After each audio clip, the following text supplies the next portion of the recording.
गाजी यूसुफ अपनी खौफनाक चालाकी दिखाते हुए मरियम का रेस्टोरेंट लाला को सौंप देता है और बेहद घमंड से कहता है, लाला बहुत बहुत मुबारक हो, तुम्हें गाजी यूसुफ का सबसे बड़ा ड्रीम प्रोजेक्ट मिल गया है। पूरे शहर में तुम्हारा लेवल हाई हो चुका है। दूसरी तरफ इल्हाम को जब ये अचानक खबर मिलती है कि इसकी वालदा का रेस्टोरेंट गाजी यूसुफ ने बेच दिया है तो इसके होश ही उड़ जाते हैं। वो गुस्से में आग भगोला होकर फौरन सोशल मीडिया पर लाइव आती है, सारी हकीकत बताते हुए एक वीडियो बनाकर वायरल कर देती है। वजीर जैसे ही वीडियो देखता है वो फौरन अपनी बहन रानिया को आके ये वीडियो दिखाता है और जब वो भी देखता है कि ये इसके वालिद ने बिना बताए मरियम का रेस्टोरेंट बेच दिया है तो उसे बहुत गहरा सदमा लगता है। वीडियो देखते ही वो फौरन घर के लिए निकल जाता है। दूसरी तरफ लाला के बंदे मरियम का रेस्टोरेंट पर कब्जा करने पहुंच जाते हैं, लेकिन इल्हाम पहले से ही वहां मौजूद होती है। लाला का वकील उसे धमकी देता है कि ये जगह हमने खरीद ली है, जिसके जवाब में इल्हाम कहती है कि कोई भी कोर्ट या कानून ये इजाजत नहीं देता कि असल वारिस के होते हुए आप प्रॉपर्टी किसी और से खरीद सकें, इसलिए फौरन यहाँ से चले जाएं, वरना मैं अभी पुलिस को बुलवा लूंगी। इल्हाम की धमकी सुनकर लाला का वकील वापस चला जाता है और लाला को जाके कहता है कि गाजी यूसुफ ने हमारे साथ ठीक नहीं किया, इस प्रॉपर्टी की तो पहले ही एक वारिस मौजूद है और वो भी एक लड़की। वकील की बात सुनकर लाला हैरान रह जाता है और सोचता है कि तीसरी लड़की कौन और कहां से आई है।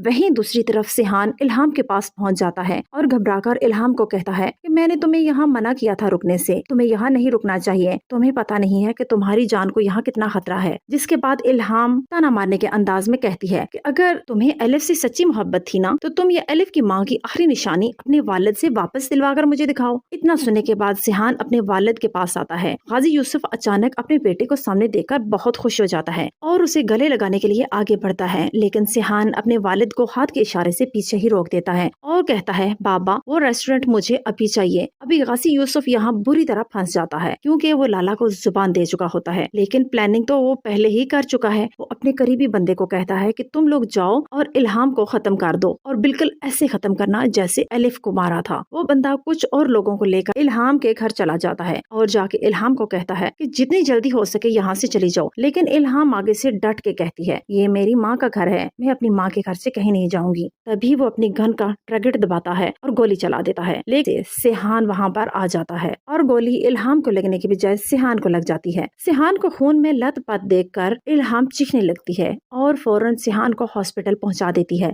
वफादार फौरन कांपते हाथों के साथ गाजी यूसुफ को कॉल करके बताता है कि गोली सिहान को लग गई है। ये सुनते ही गाजी यूसुफ बदहवास होकर भागता हुआ हॉस्पिटल पहुंच जाता है। हॉस्पिटल में डॉक्टर्स बाहर आके बताते हैं कि सिहान की तबीयत ज्यादा खराब है। ये खबर सुनते ही गाजी यूसुफ वहीं पर ढेसा जाता है और पास ही बैठी इल्हाम के सामने घुटनों के बल बैठकर हाथ जोड़कर उसके सामने अपना जुर्म कबूल करता है कि मैंने एलिफ की जान ली है, मुझे माफ कर दो।